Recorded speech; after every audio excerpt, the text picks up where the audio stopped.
राधे राधे। जय माता दी। जय गणेश भगवान, जय लक्ष्मी माता। तो दीपावली की ढेर सारी शुभकामनाएं हमारा तरफ से और हमारे पूरे परिवार के तरफ से रहुआ सबके दीपावली की ढेर सारी शुभकामनाएं। और आज हटे दीपावली और सुबह के उठ के तो हम सारा काम कर ले बानी अपन घर में के, मतलब झाड़ू पोछा बर्तन धोना सब कुछ हो गई बटे, ठीक ना। तब जल्दी जल्दी झाड़ू लगा रहल बनी ताकि जल्दी हम 12 बजे ले अपन काम निपटा ली अनो।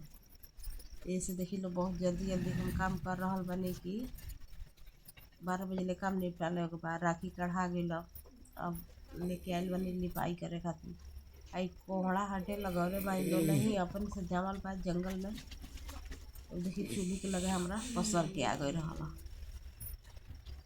तो देखी लो चूल्हा के पोताई हम कर रहल बानी, पियरी माटी डलले बानी।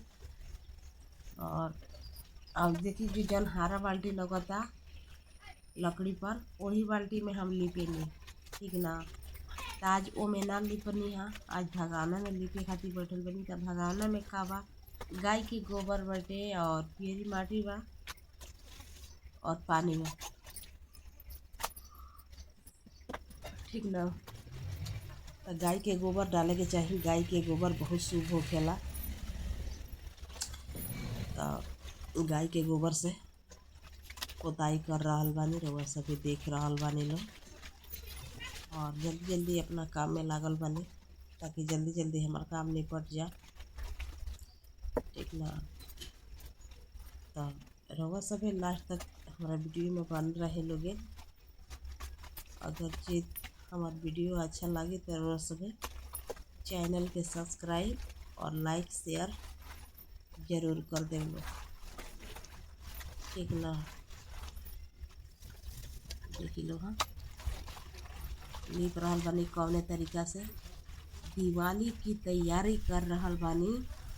जैसे कि आज है दिवाली और रउआ सभी देखी लो जे हमरे गांव देहात में दिवाली के पूजा कैसे होला और कौने तरीका से होला दिवाली के पूजा, ठीक ना। तो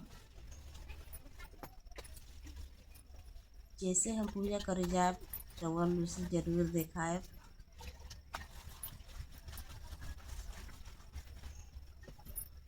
लास्ट तक हमारा वीडियो में बना रहे लोग रउआ सब,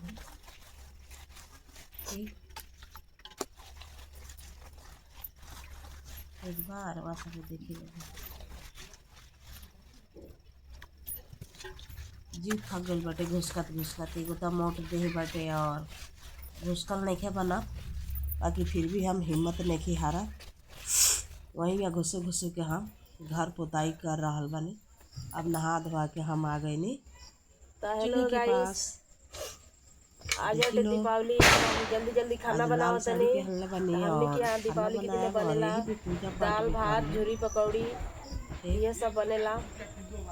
तो हम अब देख लो एक बगल दाल बैठल बनी, एक बगल भात बैठल बनी और जा तनी हम मसाला पीसे पकौड़ी बनाओ खातिर। अब पकौड़ी बना लेला के बाद से दे खाली हो जाई तब हम चल जाए लक्ष्मी जी के पूजा करे, ठीक ना।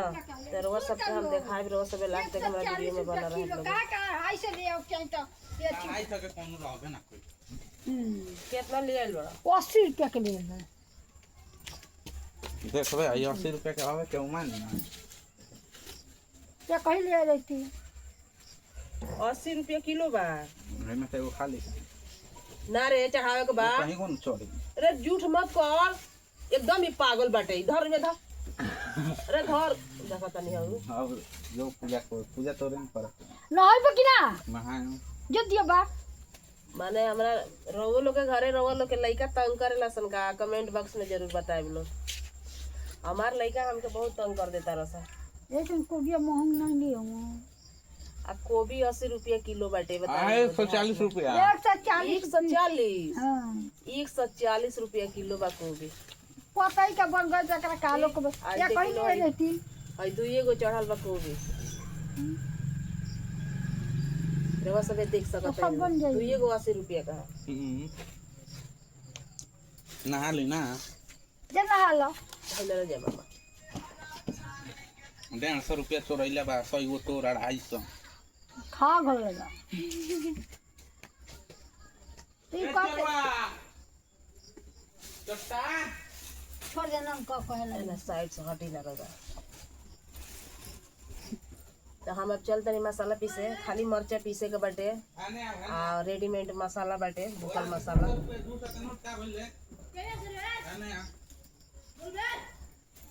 तो खाली मरचा पीसा तनी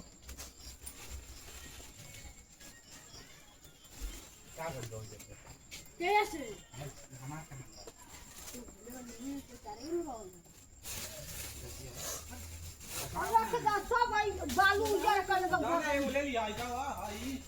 अभी देखी लो बर बाजार क के अभी आइल बाटे तभी सब सामान ही जीबा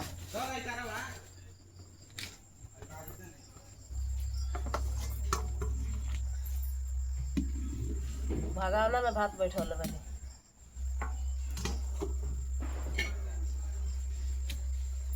रोज अभी लास्ट तक हमारा वीडियो में बना नहीं लगे ठीक ना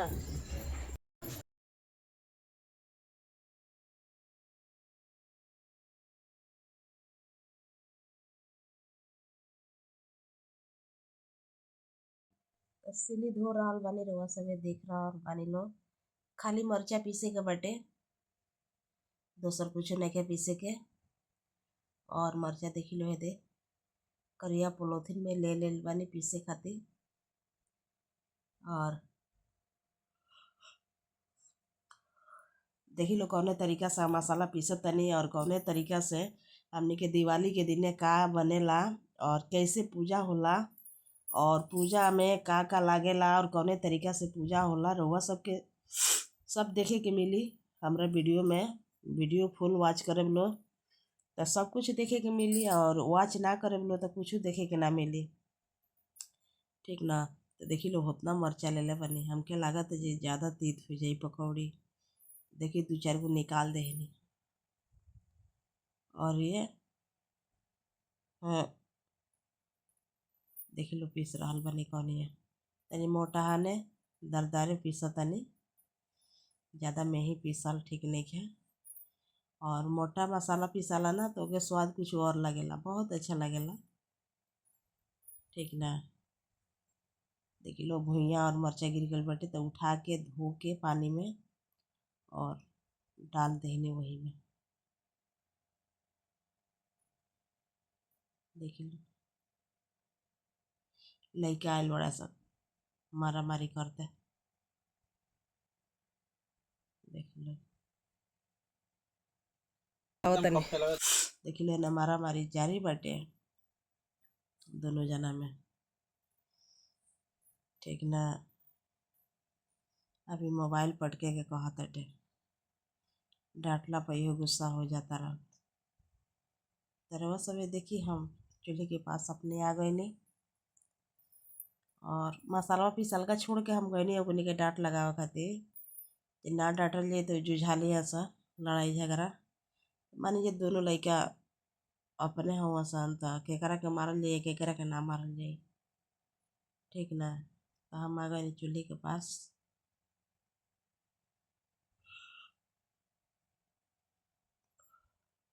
चूल्हे के पास हम आ गए नहीं रउआ सब देख सकत इन लोग हम का करतनी और का करे वाला बानी ठीक ना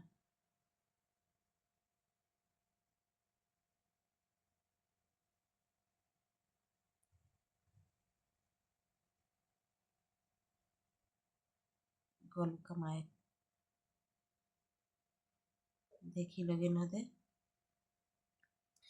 बहुत किराइल बटे ई गोभी और इतना महंगा के ई गोभी लेके आयल बटे ठीक ना 180 रुपया किलो गोभी बाटे बताई लो रउआ सबे 180 रुपया किलो हमरा के यहाँ गोभी बाटे हमने के गोभी बोआइल नहीं के फूल गोभी तो इतना महंग बाटे बताई लो तो खाली 60 रुपया के लेके आयल बड़न गोभी, 2 गोभी चढ़ल बा। और ये देखी छुरछुरी हमके छुरछुरा के देले बा लइका, ये छुरछुरी छुरछुरावा। अब खाना बन गई, हम आ गए ने अपने पूजा घर में। खाना तो सासू माँ पर छोड़ के आयल बने, काहे से के लेट होत रहला। तब कुल सामान है दे इकट्ठा कर देले रहनी है, सहियार देले रहनी है, आ कुछ सामान बाकी रहल हटे।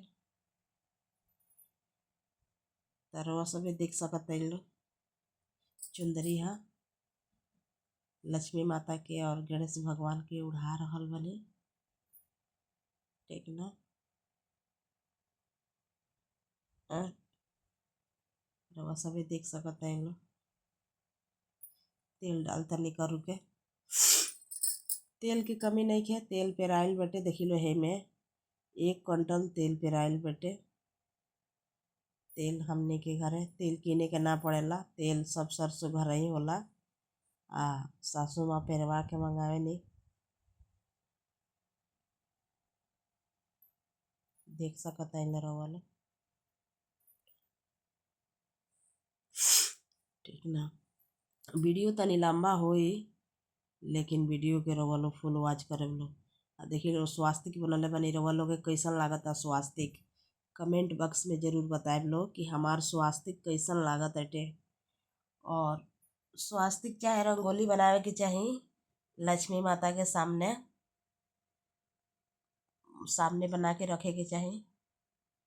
ये देखी लो दिया बारतनी,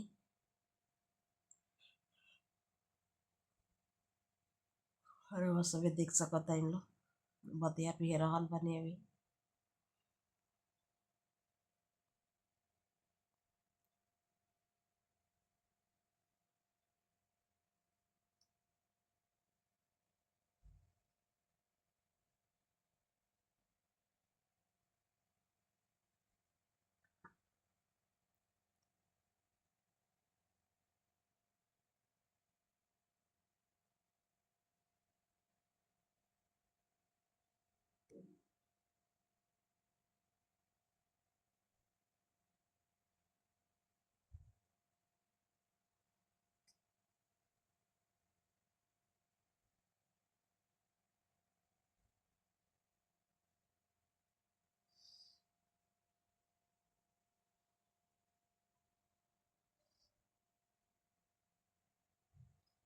पीला सिंदूर से हम टिक रहल बनी, रउआ सबे देख सकत लो। और पूजा हम कर रहल बनी। अब कैसे पूजा होला, गांव देहात में पूजा कैसे होला रउआ सबे देखी लो। फुल वीडियो वॉच करे लो तब तो कुछ पता चली, वीडियो वॉच ना करे लो तो कुछ भी पता नहीं चली। और देखी लो कितना बढ़िया है।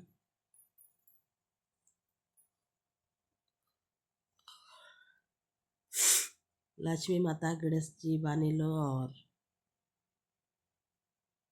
ये जो बुझाते जे सासू माँ बानी। और ठीक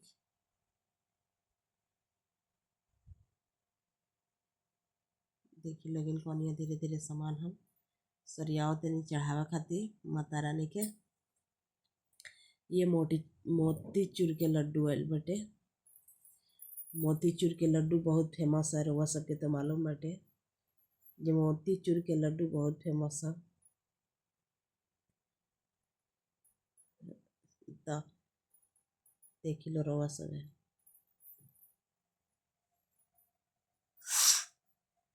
वीडियो तनी लंबा होई, लेकिन वीडियो की स्किप करके मन देखे बोलो। रउआ लोग से हाथ जोड़ के विनती करते नहीं, एक बार ना 1000 बार रउआ लोग के पैर पकड़ता नहीं, हमार वीडियो वायरल करा दिलो रउआ सब।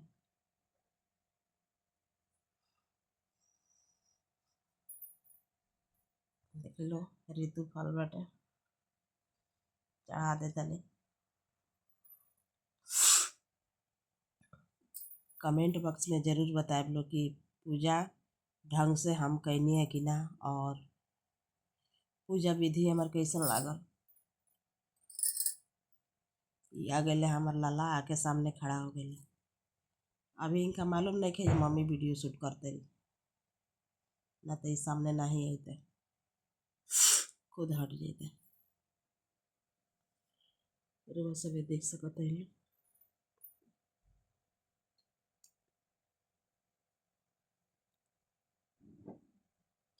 अब भागल बड़ा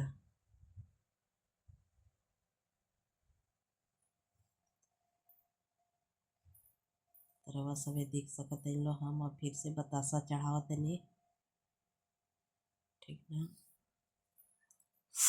और ससुर जी घर पे नहीं खी तय से हमके पूजा करे के पड़ता ना, तो हमारे ससुर जी रहनी है तो वहाँ के निसट पूजा करत रहनी है, ठीक ना।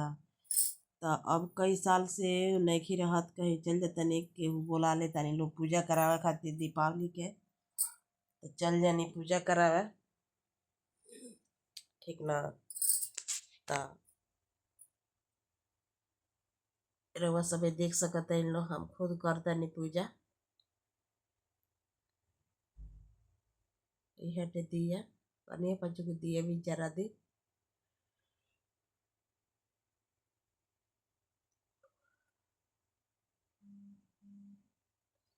रउआ सब देख सकते हैं लोग।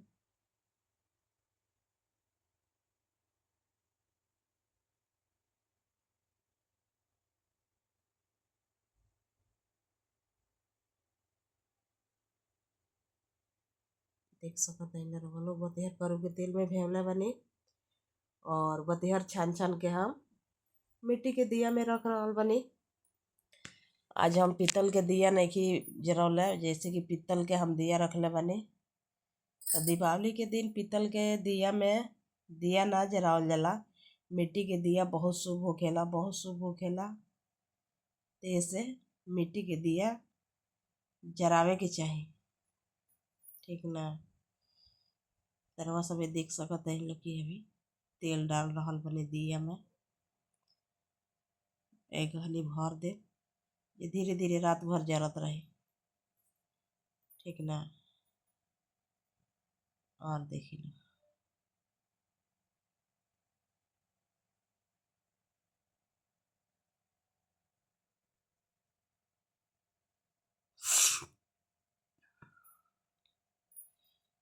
तेल लगल बा हाथवा में, तो एक बार से पोछतनी पेपर से,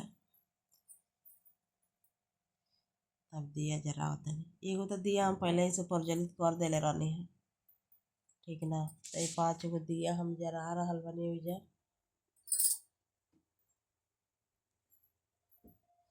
रउआ सब देख सकता है इन लोग। और अपन प्यार दुलार हमरा पे बनाए रखी लोगिन। जय हो लक्ष्मी माता। भले दुनिया साथ छोड़ दे, लेकिन रउआ कभी साथ मत छोड़े हमार। देखी लो आवाज बंद कर रहल बानी 3 बेर।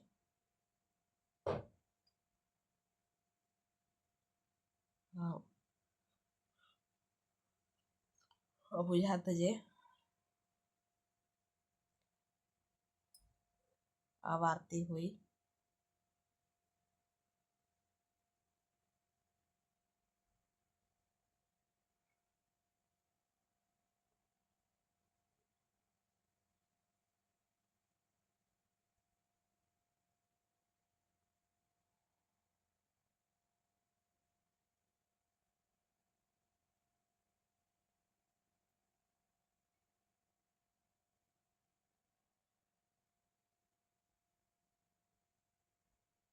अभी मैं आरती कर जाई। रउआ सब देख सकता है इन लोग। कपूर रखता नहीं, और ध्यान लगले बने पूजा पे, ठीक। तो देखी लो हमार कैमरा बटन झिलझिलाता, कहे से कि हमार मोबाइल के जो डिस्प्ले बा फूट गल बैठे, और वीडियो भी अच्छा से नहीं के बन पावत। देखी लो कितना झिलझिलाता।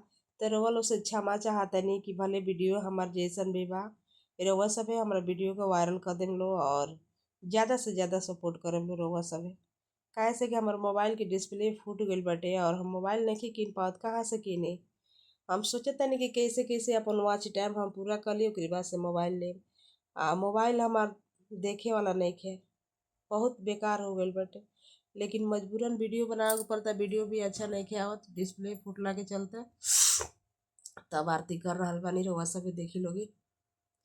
ये घंटी देखी लो कैसे बजाओ तनी। खुद घंटी मिलेला मिट्टी वाला, तो वही मिट्टी वाला घंटी से हम घंटी बजा रहा बानी और आरती उतार रहा बानी। रउआ सभी देखते बानी लोगी। और हमार चेहरा नहीं खे लौकत, कैसे कि मोबाइल हम लगौले बानी स्टैंड में। तो अब सासू माँ के बुला रहा बानी आरती देखावे खातिर। तो सासू माँ बाझल बानी, लेकिन हमार छोटा लाडला बेटा आ गए और देखी लो आरती दिखाओ तरह कितना बढ़िया से। तले सासू माँ भी आ गई आरती देखावे, रउआ सभी देख सकते हैं इन लोग। और सासू माँ भी देखाओ तनी आरती, देखी लो रउआ सब। गोड़ लगा तनी, और हमारा लाडला बेटा मुड़ी पटक के गोड़ लगा था, पता ना क्या मांगा था।